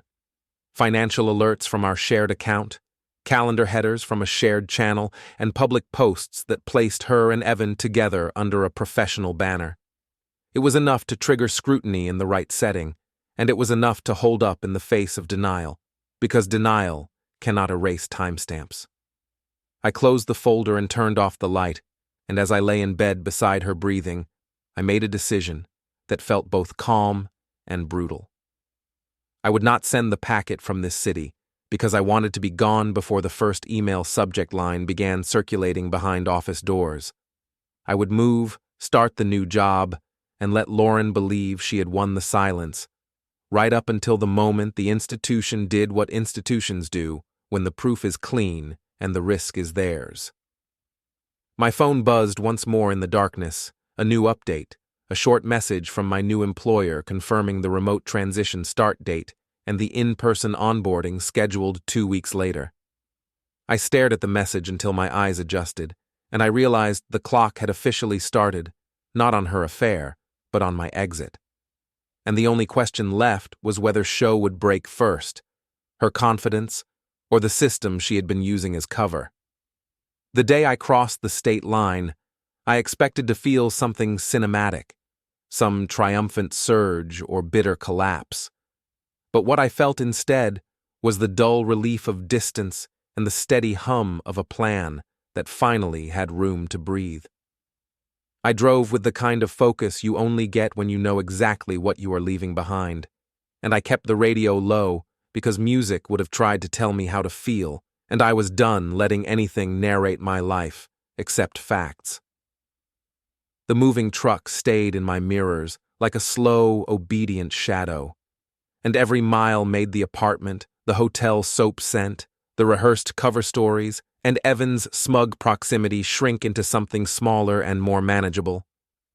I arrived in the new city on a Tuesday morning, the air colder and cleaner than I was used to, and the neighborhood looked like it had been designed for people who believed routines could protect them from chaos. My new place was modest and almost aggressively plain, which was exactly what I needed, because plain walls do not hold memories unless you force them to. I unpacked the essentials first, setting up the kitchen, arranging the bedroom, assembling the desk that would become both my workstation and my staging table, and I did it with a practical calm that made me feel like a different man. That calm was not forgiveness, and it was not emotional growth, and it was not any of the soft language people use to make betrayal sound like a learning experience. It was simply the absence of Lauren's daily theater. I kept my contact with her minimal, because minimal contact is what prevents a liar from calibrating their next lie. She texted me that night with a photo of the apartment living room, smiling as if she were proving something about normalcy, and she wrote that she missed me and hoped the move was not too stressful, which would have been thoughtful in another universe where she had not been using a hotel badge insert as a bookmark. I replied with one sentence that sounded polite and tired. Then I put my phone down and forced myself to leave it alone, because the hardest part of a clean plan is not building it. It is refusing to satisfy your own curiosity. My job started the next morning, and the onboarding was entirely remote for the first phase, which was perfect because it gave me a reason to be unavailable without it sounding like punishment. I joined meetings, learned systems, smiled at introductions, and answered questions with the kind of steady professionalism that makes people trust you quickly. And I did it while a separate part of my mind stayed anchored in my evidence ledger. Every lunch break, I reviewed the timeline the way some men review sports scores, and every evening I checked the shared account notifications, not because I was obsessed, but because she had been careless enough to tie her thrill to a paper trail. On Thursday, a merchant alert hit my phone while I was in a meeting, and I did not react, because reacting would have been an indulgence. It was a charge labeled Executive Lounge Access, and it was small enough to look like nothing, yet specific enough to smell like the exact kind of entitlement that breeds policy violations. I waited until my meeting ended. Then I screenshot the alert, noted the time, and saved it in the folder that was now organized more cleanly than my own life had been for months. I printed it, signed the back, and slid it into a sleeve, because I wanted every piece to be boring, repeatable, and ugly in its clarity. Lauren called me that night, and her voice had a brightness that was either guilt or excitement, which are two emotions that often wear the same lipstick. She asked how the city was, how the job felt, whether I was eating well, and she stacked concern into the conversation the way she used to stack excuses, hoping volume could substitute for sincerity. I gave her safe answers, then I let silence open a space, and in that space, she filled the air with details I did not request. She mentioned a compliance training email that everyone had received at work, and she laughed like it was annoying, and she added that the workplace had become paranoid lately about relationships and conflicts, as if those were silly bureaucratic words instead of the exact mechanism that destroys careers. I did not ask follow-up questions because follow-up questions teach a liar where to patch the roof, I simply said that sounded inconvenient and hoped it did not stress her out, and I listened as she exhaled, relieved by my apparent ignorance. When she hung up, I wrote down her phrasing, because the way people complain about rules tells you which rules are about to catch them. Then I opened my laptop and checked the public page for her company's internal ethics hotline policy, the one that was already public-facing because every organization pretends transparency is a virtue. I saved a screenshot of the section that defined misuse of company resources and sponsored events, because I wanted a clear line between her behavior and their own language. 2 days later, I received a message from a number I did not recognize, and the text was short and awkwardly formal, like it had been typed by someone trying not to reveal emotion. It said they were a colleague of Lauren's, that they were reaching out because they had heard I had relocated, and that they wanted to ask whether everything was okay, because things at the office felt strange. They did not name Lauren directly in the first message, which was the first sign that they were either cautious or already scared, and I stared at the screen long enough to feel the temptation rise. The temptation was to jump into the drama like a starving man, to demand details, to finally get a glimpse of what was happening behind those office doors where she had been performing her secret life. Instead, I did what I had trained myself to do, which was to treat temptation like a noisy neighbor and close the door. I replied with a neutral sentence that I was fine and hoped they were well, and I asked what they meant by strange, using a tone that suggested curiosity rather than alarm. The colleague responded that there had been an internal review opened around conference spending and guest access, and that the phrase sponsored badge misuse had been floating around in team chats, and that Lauren had been defensive in meetings lately. It was not a confession, and it was not proof, but it was a signal, and signals are valuable when you are waiting for an institution to wake up.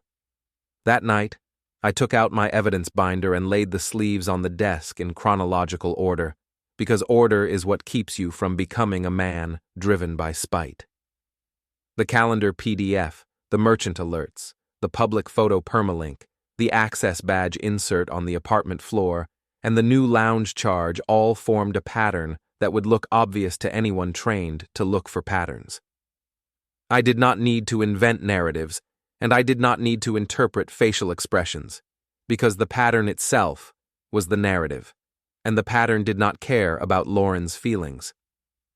The next day, my landlord in the old city emailed me to confirm the final utility readings, and I asked casually whether there had been any mail delivered for me after my move, because I wanted to maintain the kind of light contact that would allow me to capture surprises.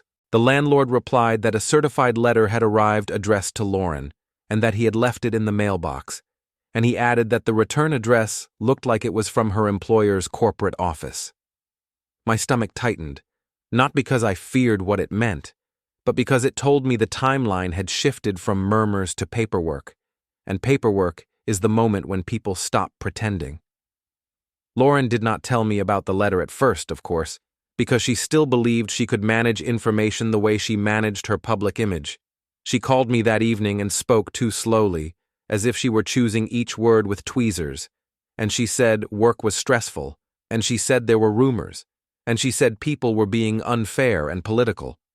She described a meeting that was suddenly scheduled with HR and a compliance representative, and she tried to make it sound like the kind of routine inconvenience everyone endures, but her breathing gave her away. There was a shortness to it, a defensive speed, like she was sprinting through the conversation to get past the part where I might notice her fear. I let her talk until she ran out of oxygen, and then I asked one simple question that sounded innocent enough to keep her from suspecting it was a blade. I asked whether the stress had anything to do with vendor spending and badge access, because I had noticed there were more controls lately in workplaces everywhere. I phrased it as a general observation, and I kept my voice flat, and I held my breath. There was a pause on the line, and in that pause, I could hear her doing math, trying to calculate what I knew and how I could know it. Then she laughed too quickly and said, "No, of course not. It was just office nonsense." And she changed the subject to my new job, as if a new topic could erase the stain of her silence. After the call, I did not feel satisfaction, and I did not feel pity, and I did not feel righteous. I felt the same cold clarity I had been living with since the first calendar update, because her pause had confirmed what institutions always confirm eventually. Guilt creates hesitation, and hesitation creates records. I opened my phone and saved the call log time because even a call can become a piece of context when people later claim they informed you or warned you. Then I wrote down her exact phrasing about office nonsense, because the language people use in denial often becomes the language they try to rebrand later as misunderstanding. On Monday, the colleague from her workplace messaged again, this time less cautious and more shaken. They said there had been an incident at a sponsored event planning meeting where Lauren snapped at someone who asked about guest lists, and they said the compliance representative had requested copies of receipts tied to a shared account reimbursement, and they said Evan had suddenly gone quiet in meetings, like a man who has realized he is not protected by charm. The colleague added one more detail that made my chest go tight, not with pain, but with the sharp recognition of escalation. Lauren had told people her husband had moved away because he could not handle her ambition, and she had implied I was unstable and controlling, as if building a villain version of me could become her umbrella. That was the late-stage tactic I had been waiting for, the moment when she tried to rewrite the story before the facts could speak. It was also why I had moved first, because a man who relocates quietly for work looks like a man building a life, not a man fleeing consequences, and that difference matters when institutions decide which narrative to believe. I did not respond to the colleague with anger, because anger would make me sound exactly like the character she was drafting. Instead, I thanked them for telling me, and I asked them, politely and plainly, whether they would be willing to provide a one-sentence neutral summary of what they personally witnessed, with date and time, if needed later. I did not pressure, and I did not plead, because pressure creates resistance. I simply asked as if it were routine. The colleague replied that they could do that, and they added that they were tired of watching people abuse rules and call it networking. That sentence sat in my chest like a weight, because it was the first time someone outside my marriage had named what I had been forced to name privately. Lauren had not only betrayed me, she had treated the world like a stage where rules were props. And reminding her that rules are real was never going to require a dramatic showdown in our kitchen, because kitchens are where liars cry and spouses get blamed. It was going to require an official room with a facilitator, a record, and a policy line that did not care how pretty she looked while denying it. I opened my binder and found the envelope I had not yet sent, the one with no names on the outside and no emotional language inside, only a clean timeline and supporting exhibits. I had planned to wait until I was fully settled, until my new routine felt secure enough to withstand a storm, but storms do not wait for your comfort, and her attempt to paint me as unstable meant the window for quiet was closing. I stared at the envelope for a long time. Then I pulled out my laptop and drafted one more page, a single paragraph that stated my relocation date, my reason for relocation, and my willingness to provide documentation if requested, because I wanted my presence to be calm and factual, not vengeful or theatrical. I printed the page, signed it, slipped it into the envelope, and sealed it with a steady hand. Then I placed the envelope beside my keys and my wallet, the way you place something you intend to mail in the morning, something ordinary, something inevitable. I went to bed, and the city outside my window felt unfamiliar, but the plan felt steady, and as I closed my eyes, I realized the next move would not happen in my apartment, or hers. It would happen in a room where people take minutes, and her pause would finally become a permanent record.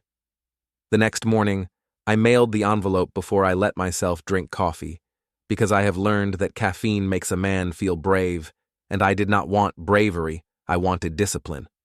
The post office was one of those clean, fluorescent places that turns every human story into a transaction, and I stood in line behind a woman sending a birthday card and a man arguing about a package weight, and I waited like I was doing nothing more dramatic than shipping winter clothes. When it was my turn, I slid the envelope across the counter, asked for tracking, and watched the clerk stamp it with a dull efficiency that felt almost sacred, because stamps do not care about charm, and they do not care about tears. Back in my apartment, I tried to focus on work, but my attention kept snapping back to the question that always follows the first real move.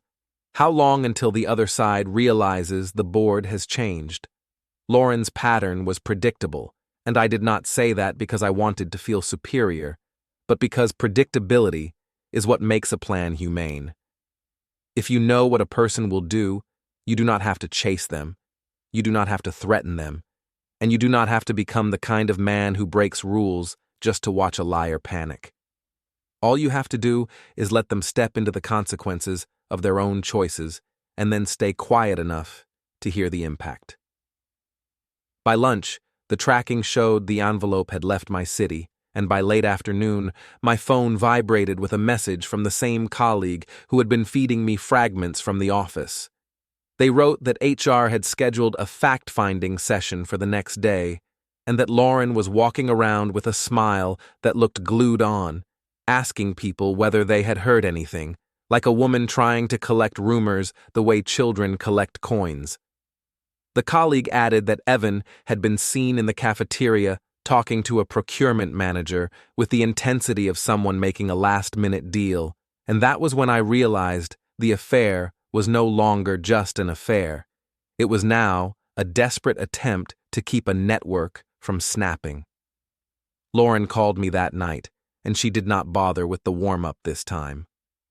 Her voice was careful and sweet, which is the vocal equivalent of a locked door, and she told me she had a weird situation at work, and she wanted to give me a heads up, as if heads-ups were something she had ever given me when they mattered.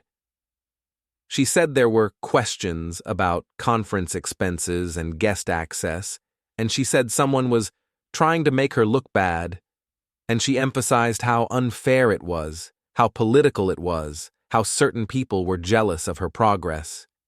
She did not mention Evan by name, which was an omission so loud it almost felt like comedy, and she did not mention the apartment letter either, which told me the certified envelope had landed. I let her finish, then I said I was sorry she was dealing with that and hoped the process was straightforward, because nothing irritates a liar like a response they cannot weaponize. She waited for me to ask more, to argue, to demand details, to offer sympathy, to give her something emotional she could later retell as proof of my instability. When I did not, she tried a different angle, and she asked whether I had been talking to anyone back home, because people were making assumptions, and she wanted to know what I had told them. I told her I had not been talking about our marriage, and I said it plainly, without heat, because heat gives a manipulator a handle. There was another pause, smaller than the first one but sharper, and she asked me, almost casually, whether I had received any mail that looked like it might be related to her job. I said no, and that was true, because the mail had gone to her, not to me, and I did not offer extra context. She exhaled, then she told me she loved me, which landed like a cheap sticker slapped over a cracked screen. After she hung up, I sat in my quiet living room and stared at the wall for a minute. Because it is strange how betrayal can make love sound like a negotiation tactic instead of a feeling. The following day, I got an email from a generic address with a long string of numbers, and the subject line was neutral, like a file name, and it asked for a short phone call regarding a third-party report. They did not accuse, and they did not threaten, and they did not even use Lauren's name in the subject line, because organizations know that early language can become liability. I recognized the style, the blandness that signals seriousness, and I replied with my availability in a tone that would have bored a judge, because boredom is what you want when you are laying down facts.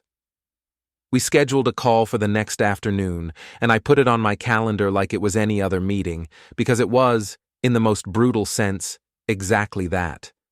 When the call came, the investigator introduced herself with professional calm, and she explained that she was part of an internal compliance unit, that she was reaching out because a report had been submitted containing documentation tied to sponsored event policy and conflicts of interest, and that my name had appeared as the legal spouse of an employee referenced in the report. She asked whether I was willing to answer some questions, and I said yes, and I asked her what her process was, because process matters more than outrage. She explained that she would ask about dates, about my knowledge, and about any documents I could corroborate, and she emphasized that her role was not punitive, but fact-finding, which is the polite corporate way of saying, "We are building a file that can survive a lawyer." She asked me when I relocated, and I told her. She asked me whether I had access to shared accounts, and I told her what I lawfully owned and what I lawfully received. She asked whether I had any reason to believe Lauren had misused company-sponsored events or travel benefits, and I said I did not believe things. I had documentation of specific charges and specific timelines that appeared inconsistent with the explanations given to me as a spouse. I could almost hear her pen pause when I said the word documentation, because investigators do not hear it as a threat. They hear it as oxygen. She asked whether I could provide copies, and I told her I could, and that I had already submitted a packet with exhibit labels, and I gave her the tracking number.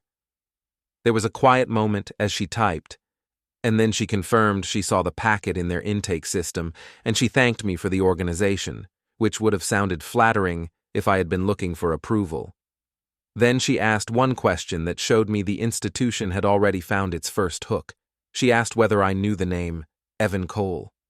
I did not react, even though my stomach tightened, because hearing a name spoken in an official context is different from seeing it in your head at night.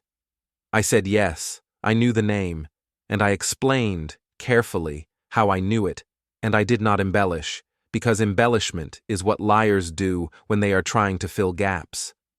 The investigator asked whether I had ever met him, and I said no, but I had evidence of his association through a vendor invoice header and repeated timing overlap. She asked what I meant by timing overlap, and I told her about the calendar conflict header I had saved, the merchant alerts, and the lounge access charge, and I explained that the pattern showed proximity and coordinated movement, which was relevant because policy cares about patterns more than affection. She asked whether Lauren had offered any explanation, and I said Lauren had offered multiple explanations depending on the day, and I added that I had a written log of her cover stories with dates because I had learned to treat inconsistencies like data, not drama. When the call ended, I did not feel relief, and I did not feel victory, because nothing about proving your spouse's deception feels like winning. What I felt was the thin, cold satisfaction of having done it without losing my posture, without yelling, without begging, and without becoming the kind of man she was trying to describe to her coworkers. The investigator had not promised an outcome, because outcomes are not promised in systems built to protect themselves, but I could hear it in her questions. They had moved past rumors, and they were now in the stage where they decide which narrative is worth defending.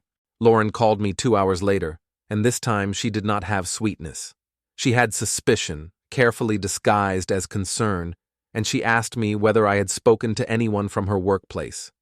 I told her I had spoken to someone, yes, and I let that sentence sit there like a weight because I was done pretending her secret was still hers. She demanded to know what I had said, and I told her I had said the truth and that I had provided documentation when asked, because institutions do not run on her feelings. She tried to pivot, telling me she felt betrayed, and for a moment I almost laughed, because when a person who cheats tells you they feel betrayed, it is the emotional equivalent of a thief complaining about locks. She said I was trying to ruin her career, and I said I was not trying to ruin anything. I was trying to stop her from blaming me for what she chose to do. She said Evan was just a colleague, and I said I did not care what label she used because policies have definitions, not nicknames. She accused me of being cold, And I told her cold was what you become when someone uses warmth as camouflage. Then she did something I did not expect, something that made the room feel smaller. She said she had already told people I left because I could not handle her success, and that if I wanted to play this game, she could make it look like I was retaliating out of jealousy. That was the moment when the fight stopped being private, because she had admitted out loud that she was building a public story to shield herself. I did not argue with her story because arguing gives a story attention, and attention makes it grow. I simply told her that she was free to say anything she wanted, but that I had dates, receipts, and an investigator who asked about Evan by name, and that I had moved before the inquiry, not after, which meant her narrative would not stick. She went quiet, and I could hear her breathing change, because the truth does that to people who have been relying on performance. When she spoke again, her tone shifted into something sharper, almost desperate, and she said I had no idea what I was doing, and that I was going to make enemies I could not see. I asked her calmly whether she was threatening me, and she said she was warning me, and she said Evan had friends, and she said the company did not like mess, and she said people would look at me and wonder what kind of husband keeps dossiers. I told her the kind of husband who gets lied to learns to keep records, and I told her I was not the one who turned our marriage into an HR case file. After we hung up, I sat at my desk and opened my evidence folder again, because the next stage was not going to be about what she said to me on the phone. It was going to be about what she said in rooms with witnesses, and whether she could keep her story straight under pressure. I added a new line to my ledger: call time, her admission about the narrative, her warning about unseen enemies, and I saved the call log screenshot, because even fear can become a breadcrumb when someone later claims they were shocked by consequences. That night, the colleague texted me one final update, and their message was short, as if they were typing with one eye on the office door. They said HR had issued a temporary directive. Lauren was not to attend any sponsored events or manage vendor communications until the review was complete, and Evan had been removed from a committee pending clarification. The colleague added that a meeting had been scheduled for the next week, a formal session with a facilitator, where the findings would be summarized in front of department leadership. They did not call it a hearing, but it might as well have been, because in corporate worlds, the word hearing is replaced by meeting to preserve the illusion that everyone is still friends. I stared at that message for a long time. Then I looked around my new apartment, at the boxes that were finally empty, at the desk that had become my control panel, at the quiet window that framed a city that did not know my name. I realized the move had done exactly what I needed it to do. It had made me harder to corner, harder to smear, harder to pull back into a messy argument where she could drown facts with emotion. And as I turned off the light and walked toward the bedroom, I knew the next time Lauren faced me, it would not be in private, and it would not be on her terms, because the room she was walking into did not care about her smile. By the time the formal session hit my calendar, the case had stopped being my private nightmare and started becoming their public problem, which was the only kind of problem institutions take seriously. I sat in my new apartment 2 time zones away from the old routines, watching the email thread refresh like it was a heartbeat, and I kept thinking about how quickly Lauren's confidence had cracked once the language shifted from gossip to compliance. She could charm a room, she could soften an accusation with a laugh, and she could turn any uncomfortable question into a story about jealousy. But she could not charm a timestamp, and she could not flirt with a receipt. The investigator sent a short procedural message that sounded like it had been approved by 3 lawyers and a committee that disliked verbs. She thanked me for prior cooperation, confirmed that the documentation had been logged, and stated that a facilitated summary meeting would take place for department leadership, with relevant parties in attendance. The phrase relevant parties made my jaw tighten because it reduced a marriage to an administrative inconvenience, but that was the point. Systems flatten human pain into categories so they can move it across desks without feeling anything. Still, the meeting mattered, because the only thing more dangerous than a liar is a liar who believes they can outrun a paper trail. Lauren called me the evening after the message went out, and this time she sounded like someone who had run out of rehearsed lines. Her voice kept shifting in small increments, as if she was trying on different masks in real time, searching for one that would make me flinch. She started with anger, accusing me of being vindictive. Then she slid into fear, asking whether I understood what an investigation could do to her career. And then she tried pity, saying she was under so much stress that she barely slept. I listened without interrupting, because when someone is spiraling, they do half your work for you if you let them talk long enough. She asked me again to tell her what I had submitted, and I told her I had submitted what I owned, what I saw, and what I could document without breaking any laws, which was the cleanest sentence I could offer, without giving her a roadmap for defense. She tried to bargain, suggesting we could handle this privately, like betrayal was a stain you could lift with the right detergent, and I told her that private handling was the luxury you lose when you build your life on lies. Then she did what she always did when she felt cornered, which was try to turn my calm into a flaw, and she said the way I sounded was scary, that I was acting like I had no feelings, that nobody would trust a man who spoke like a robot. I almost told her that the real robot was the person who could smile at a spouse and lie with perfect rhythm, but I did not. I told her I had feelings, and that my feelings were precisely why I refused to beg her for honesty like it was a favor. She went quiet, and I heard a small sound in the background, like a door closing or a hand covering the receiver, and when she spoke again, her voice was lower. She said Evan was panicking, and she said people were watching them, and she said that if I cared about her at all, I would stop feeding the fire. It was the first time she had admitted, in any way, that there was an them, and that admission sat in my chest like a cold coin.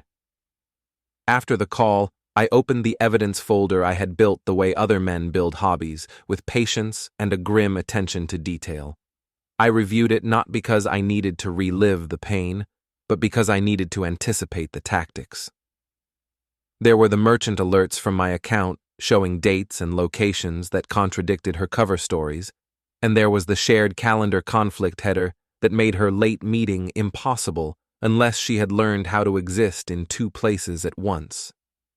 There was the vendor invoice header with both names, a bland piece of paper that carried more weight than any dramatic confession ever could, because it was not emotional. It was operational. I printed a fresh copy of the one-page timeline and signed the back because I wanted every piece to look like it belonged in a file, not in a diary.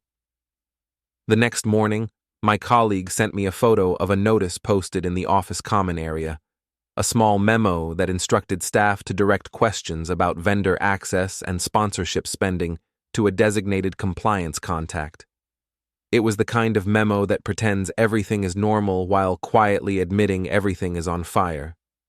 The colleague added that Lauren had been taken off a committee she had bragged about for months, and that Evan had been moved to remote work pending review, which is a polite way of saying stay away from witnesses.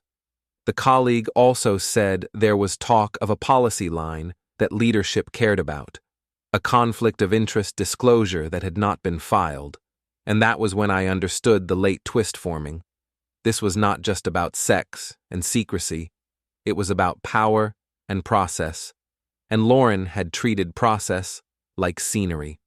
2 days before the meeting, I received a notification that made me laugh once, sharply, like my body was trying to cough out poison. It was a public post from the organization's internal community page announcing a leadership transition, effective immediately, for the department overseeing sponsorship relationships. The announcement was vague, praising service, thanking everyone for resilience, and avoiding any mention of why the change happened now. But the timing was too clean to be coincidence, and I realized someone above Lauren had decided to cut weight before the official summary could stain the whole structure. That was the second major twist landing in plain sight. The affair had been protected, not by romance, but by a hierarchy that preferred silence, and now that hierarchy was sacrificing one piece to save the board. Lauren texted me that night, not a call, just a message that looked like it had been typed with shaking thumbs. She said she knew I thought I was in control, but that I did not know who I was embarrassing, and she said people could make life difficult for me even if I had moved. It was the closest she came to a direct threat, and it told me she was running out of leverage. I took a screenshot of the message, saved it into the folder, and then I did something I had promised myself I would not do. I imagined her sitting in a room with leadership, trying to smile through a summary of her own choices, while strangers watched her like she was a case study. On the day of the meeting, I woke up early, showered like I was going to court, and set my laptop on the table as if it was a witness. I was not attending in person, and I did not need to because my work was already in their system, labeled, logged, and hard to ignore. The investigator had told me that the goal was to summarize findings, confirm policy breaches, and document next steps, and I knew exactly what that meant. It meant Lauren would finally be forced to sit still while the truth was read in a language she could not seduce, and the only question left was how far she would go to stop that from happening once she realized the room was no longer hers. The meeting started at 9 sharp in their time zone, which meant it began while my city was still waking up with that thin, gray light that makes everything look honest. I did not have a seat in that conference room, and I did not need one, because the only thing I wanted from that room was a record, and records do not care who is physically present. My laptop sat open on my kitchen table, the camera covered, the microphone muted, and the calendar reminder blinking like a tiny accusation.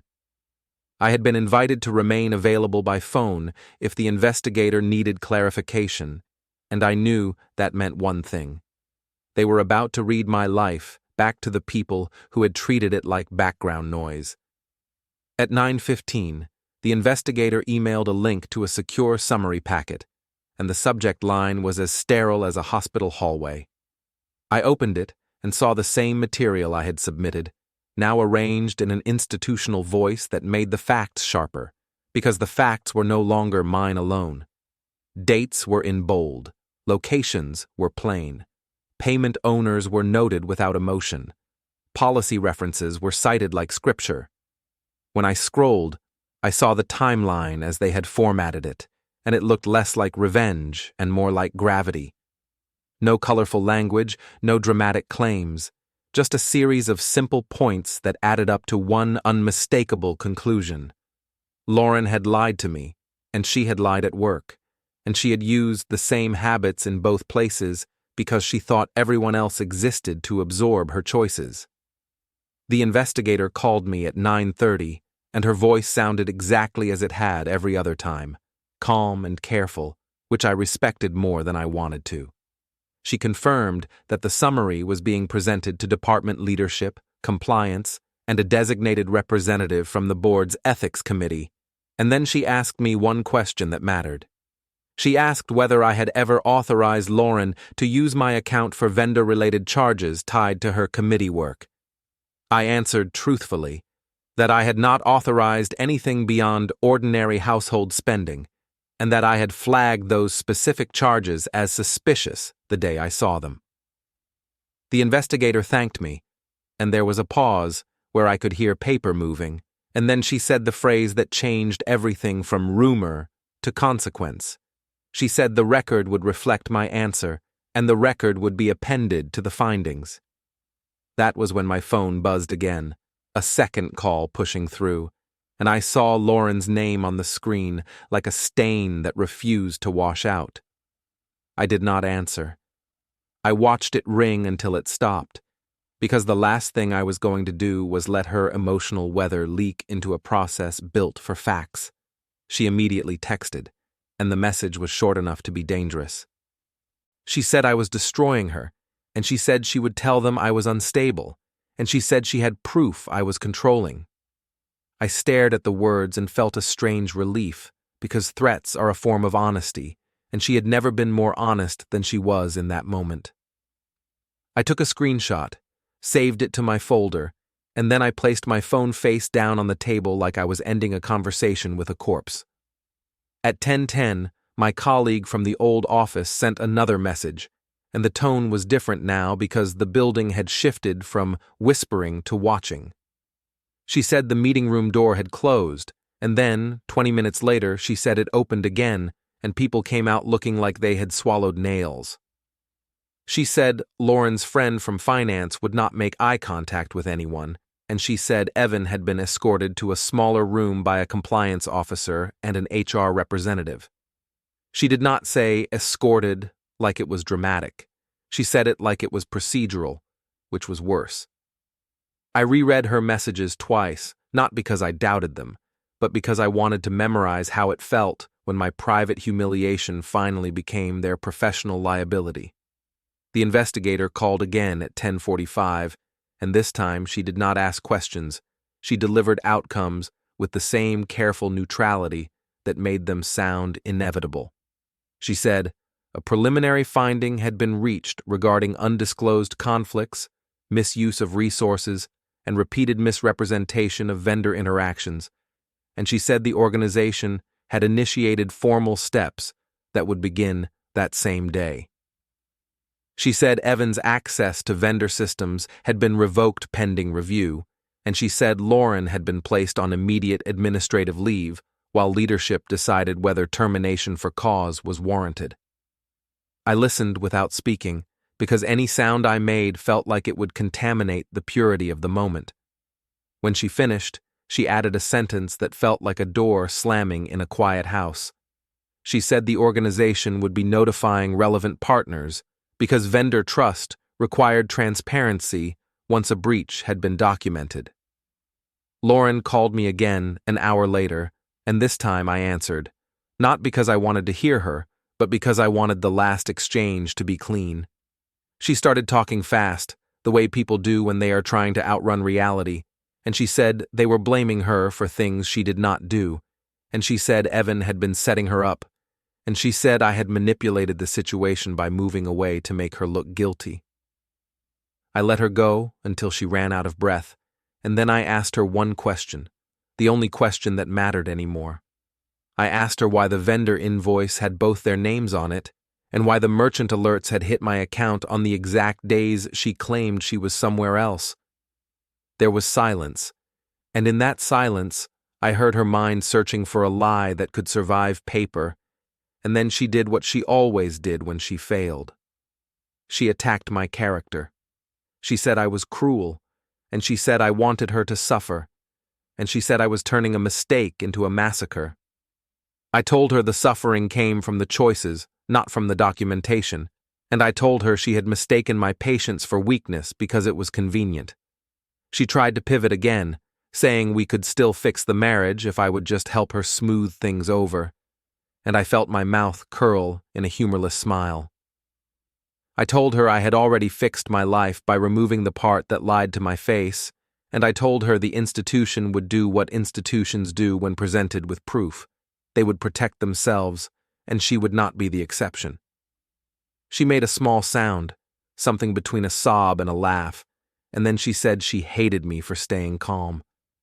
I told her calm was all I had left after she burned everything else.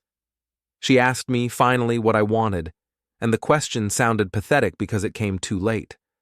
I told her I wanted the divorce to be clean, I wanted the separation terms to be clear, and I wanted every further conversation to go through attorneys because my life was not her stage anymore.